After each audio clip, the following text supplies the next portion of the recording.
we are working on today a Crosly coil top electric range. We are changing the bake element inside, as you can see. When I see things like this, that can tell me one or two things. Either your bake element's going to be bad, or you are going to have a timer board issue or error.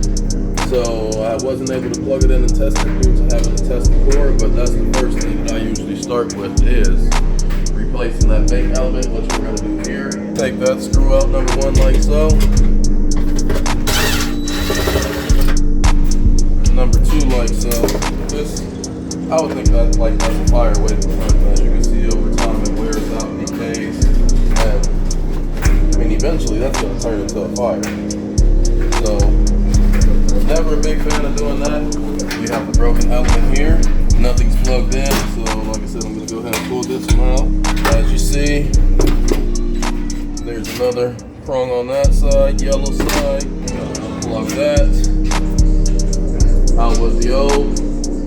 Snap, voila. Going in with the new. Always remember, never forget, take your protective film off so that doesn't create a fire. Once you plug this new unit in, I'm going to take my new unit like this, set it in like so. Give myself some light in there a little bit. I'm going to tuck those back in their home just like they came out.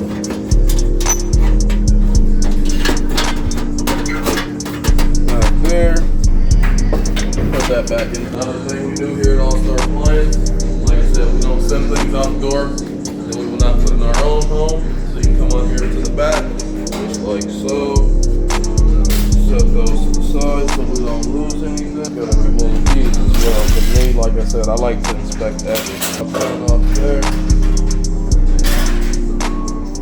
And just take a look back here also.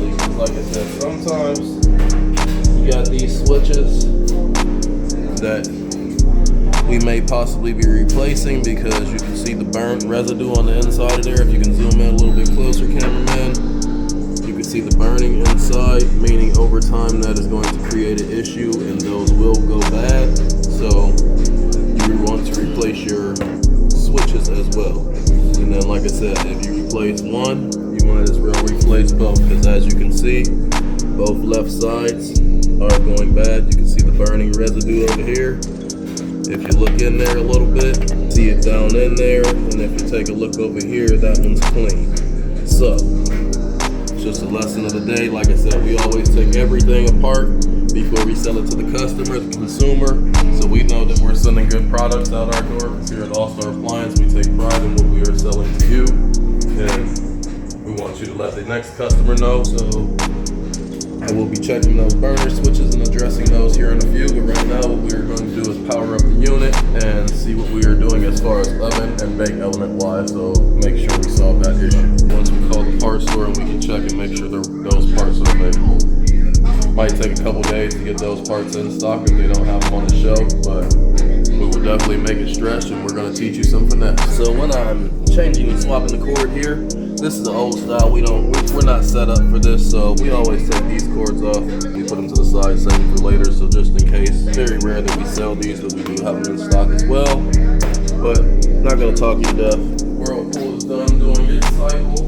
Still gotta run it for a couple more, but I'm gonna come back over to our test plug. Unplug there. First thing we always do is check the burner tops to make sure and confirm that they are all working as should. So first step for me is I'm always going to turn them to medium. But like I said, they can still work now. But once we address that burner switch in the back, that is going to be eventually an issue later. So it is working now, but that is an issue. So we're going to replace that and address that as well, like I told you, because we don't want to send problems out the door. We want to send good products, and that's what we stand by. You're going to have a little initial smoke coming off of that eye because there was something on there at some point and they haven't been cleaned. So that'll smoke off here in a few seconds. I can feel heat. Then we have heat coming off of those, and then I'm going to turn them to the high setting. Turn them all to the high setting. Usually I like to let it get very red. Depending on how bad they start smoking, I may or may not just turn them off. But like I said, this is part of my testing. I like to test everything. Right now, we don't worry about any of the dirtiness. That gets clean. All bigger picture and functionality of this unit.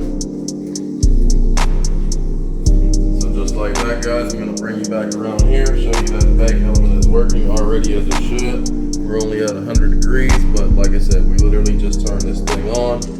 It is glowing cherry red, brand new as it should be. We're gonna go ahead and wait till that gets the temperature and operating and functioning as it should. We'll be back with you momentarily after these get the temperature. Take those off, set them to the side for later. Take a Phillips screwdriver, because you're gonna have a couple Phillips screwdrivers, screw heads down at the bottom of here. Take that like so.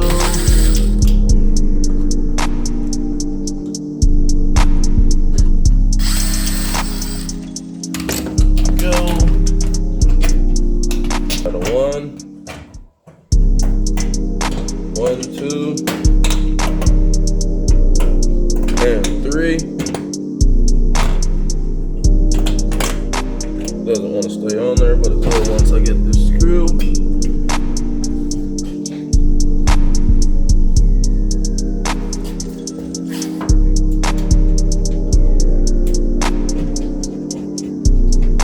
Back on there with you. We're gonna hand tighten them first before we just drive them down.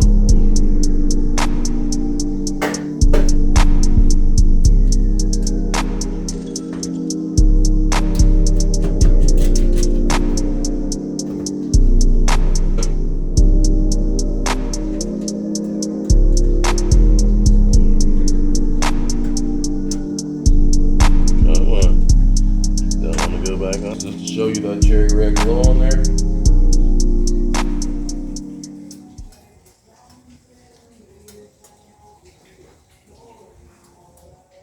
You all can see it. It's getting nice and hot and red. We're not throwing any error codes right here at the display or anything like that, so we know everything's good up there. So I'm now going to go ahead and turn the burner switches off. And here's the first issue that we came for, was this